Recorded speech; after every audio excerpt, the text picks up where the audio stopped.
Assalamualaikum warahmatullahi wabarakatuh. Halo semuanya, kami dari kelompok 4 jurusan Bahasa Inggris Lokal A1. Jadi pada hari ini kami akan melakukan wawancara tentang yang bertemakan cinta tanah air. Ya, bersama dengan narasumber kita. Halo, perkenalkan nama saya Hasbi Duranti. Saya selaku Ketua Umum HMI Komisariat FIP Cabang Tarakan. Baik. Jadi di sini kita sudah menyiapkan beberapa pertanyaan tentang cinta tanah air. Di sini pertanyaan pertama saya. Nah, cinta tanah air yang pertama, kalau kita lihat dari segi kata perkataannya, tentunya kita harus bangga kepada tanah air. Nah, tentunya tanah air kita apa? Indonesia, ya kan? Kita sebagai warga negaranya patut bangga menjadi warga negara Indonesia. Lalu kemudian cinta tanah air itu ketika disebut kalian adalah cinta tanah air, ketika kalian mengamalkan dan memahami dengan baik 4 pilar kebangsaan. Yang pertama Pancasila, ada 5 butir di situ, sila pertama sampai sila kelima. Yang kedua UUD 1945, banyak peraturan-peraturan di situ untuk kemaslahatan bagi warga negara Indonesia juga. Yang ketiga adalah Bhinneka Tunggal Ika, artinya perbedaan berbeda-beda tetapi tetap satu, ya kan? Walaupun berbeda suku, agama, etnis, ras dan segala macamnya, tetapi ketika kita sudah berwarga negara kan Indonesia, kita harus tetap mengatakan bahwa saya cinta Indonesia. Yang terakhir NKRI, Negara Kesatuan Republik Indonesia. Nah, inilah wilayah kita. Nah, di dalam NKRI ini tidak hanya wilayah saja, patokan perbatasan ini. Nah, di dalam negara kita terdapat kebudayaannya, terdapat norma-normanya. Nah, maka dari itu kalian juga harus pahami tanah itu ketika kalian ingin dibilang cinta tanah air. Begitu. Oke, pertanyaan selanjutnya. Menurut Abang, seberapa penting sih cinta tanah air itu untuk keadaan saat ini? Menurut saya pemahaman dan penanaman pemahaman terhadap cinta tanah air bagi pemuda-pemuda zaman sekarang itu harus sudah digalakkan, baik dari diri kita pribadi maupun dari pemerintah sendiri. Karena kenapa? Kita bisa lihat arus globalisasi yang sangat tinggi sekarang. Makanya ada makna.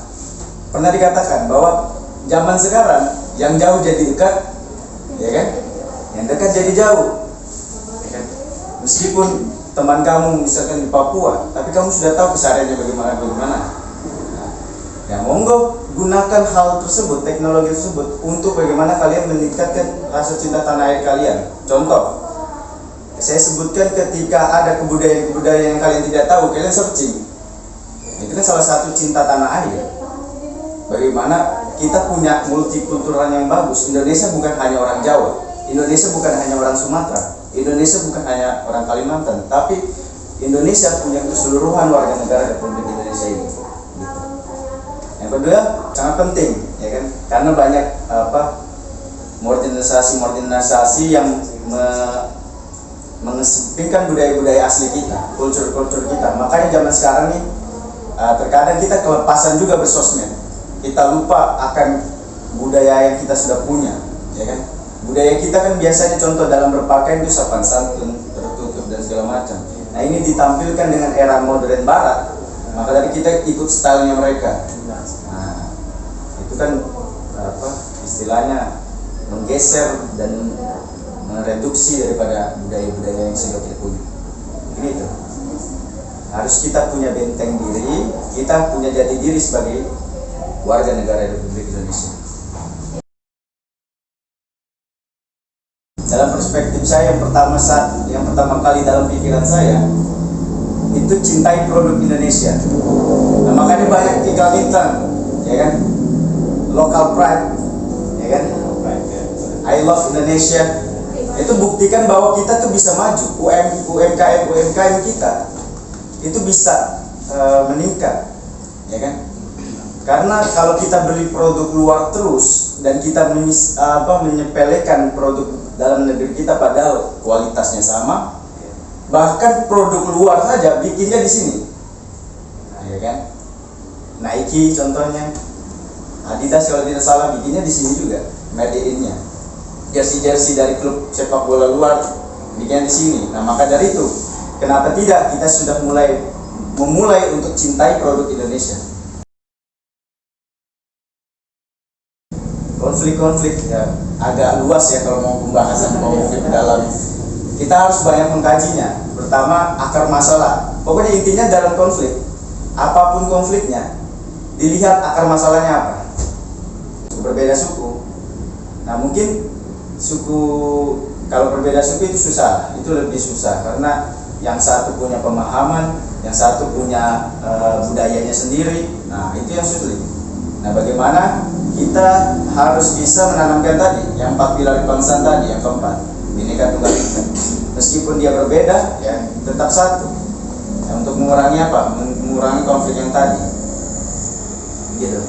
Karena kalau saya bilang kita ini terlalu banyak jenisnya di Indonesia. Jenisnya beragam sekali. Apalagi yang di kota-kota besar. Wah, itu sangat banyak sekali kulturalnya. Berbeda etnis, berbeda suku, berbeda budaya, agama. Nah, maka dari itu kata Bhinneka Tunggal Ika dari anak-anak muda zaman sekarang itu harus sudah bisa meresapi bagaimana sih yang Bhinneka Tunggal Ika itu. Nah, Bhinneka Tunggal Ika itu adalah bagaimana kita menyamakan atau mempersepsikan yang sama terhadap terjadi perbedaan tadi, ya kan? Kita harus bisa memahami budaya orang ketika di tempat orang. Nah, si orang tadi juga harus bisa memahami orang pendatang ini misalkan.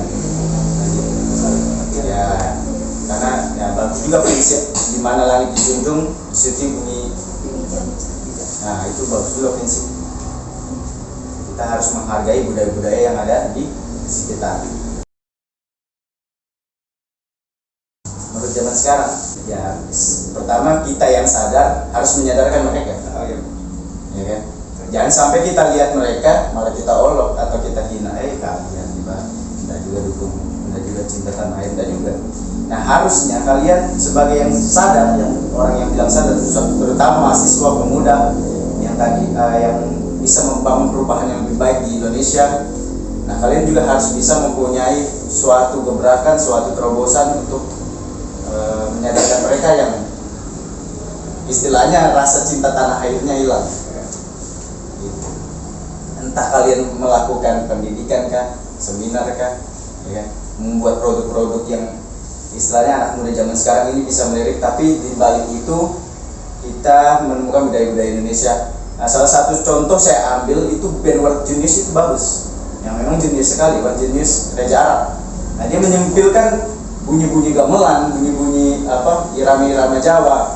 Nah, itu kan seolah-olah ini kan musik DJ dari barat, tetapi dia menyelipkan budaya-budaya Indonesia di situ. Akhirnya banyak anak muda ya suka lagu dia kayak gitu sih. Pengaruh cinta tanah, yang pastinya kita punya benteng. Kalau kita sudah cinta tanah air, kita punya benteng. Apapun budaya yang dari luar, apapun kebiasaan-kebiasaan yang orang barat, orang luar negeri yang dilakukan yang menurut kita negatif, pastinya kita sudah kita berbeda budayanya, kita bisa menolak itu. Nah, salah satu contoh party seks ya. Nah, pokoknya kayak gitu. Nah, itu kan orang luar negeri kan banyak tuh. Kalau anak-anak mahasiswa tuh selesai semester kalau tidak salah dia menggelar party pesta seks, seks bebas apa. Nah, kita sebagai warga Indonesia harus patut punya benteng diri. Jangan sampai kita ikuti juga budayanya mereka, meskipun sama-sama kita belajar di kampus. Budaya barat ya, ada budaya, memang kita tidak bisa pungkiri di era globalisasi ini ada budaya-budaya dari luar yang bagus untuk kita. Nah, maka dari itu ketika kita sudah punya rasa cinta tanah air, Nah, hal-hal negatif itu bisa terbendung. Dalam organisasi HMI, saya sebutkan bahwa salah satu tujuan HMI itu adalah memakmurkan masyarakat Indonesia. Kurang lebihnya seperti itu. Ya kan, mewujudkan masyarakat adil makmur. Ya kan? Nah, saya sebagai ketua, bahkan saya menegur diri saya sendiri, harus selalu patut menjadi critical change. Artinya kita harus punya pemikiran-pemikiran di luar daripada out of the box lah. Dalam artian ketika salah satu contoh kebijakan pemerintah itu menyengsarakan rakyat, ya kan? Nah, kita harus patut menyeleksi ini betul kan enggak. Nah, makanya seringkali saya mengkaji hal-hal kebijakan dalam pemerintah, gitu. Nah, terlepas dari itu, saya sering juga memberikan pemahaman kepada anggota-anggota saya, ya kan? Karena dalam satu materi, mohon maaf agak eksklusif sedikit, dalam satu materi di HMI itu ada namanya materi wawasan kebangsaan. Nah, disitulah dikupas tuntas bagaimana dari awal, bahkan wawasan Nusantara dari awal 1400 sampai itu. Nah, Nusantara ini kan, negara Indonesia kan terbentuk karena yang budaya-budaya yang tadi. Dalam satu kelompok kan terbentuk, tercipta karena budaya yang sama. Indonesia ini punya budaya, budi luhur, hakikat luhur yang sama semua. Makanya terciptalah Pancasila, terciptalah UUD, gitu. Kalian mahasiswa-mahasiswa yang sadar harus bisa menyadarkan teman-teman yang lain. Kamu itu tidak boleh terlalu over begitu dalam mengikuti budaya barat, contoh gitu kan, dalam bersosial media juga. Karena dalam sosial media kalian juga bisa menyebarkan di situ. Ini kan budaya Indonesia apa, mempelajarinya seperti apa gitu. Dan kemudian bagus program pemerintah, program kampus yang menanamkan materi-materi kuliah kewarganegaraan, materi-materi kuliah Pancasila. Kalau dipikir-pikir, ngapain kita belajar ini, mana bahasa Inggris, ya kan? Ngapain kita belajar kewarganegaraan lagi? Kita belajar Pancasila untuk apa gitu? Kita sudah tuntas di SMA SMP. Nah, itu kan salah satu program pemerintah. Maka dari itu saya bilang tidak mungkin hilang sih dari cuma berkurang sih banyak. Nah, kayak gitu. Karena pandai-pandailah kalian bersosmed, pandai-pandailah kalian yang punya kesadaran. Itu kalian juga harus punya perlindungan diri, punya benteng diri terhadap budaya-budaya barat gitu. Cukup. Ya, baik, itu tadi wawancara kita tentang cinta tanah air bersama dengan narasumber kita. Mungkin sekian dari kami semua. Lebih dan kurangnya mohon maaf. Wassalamualaikum warahmatullahi wabarakatuh.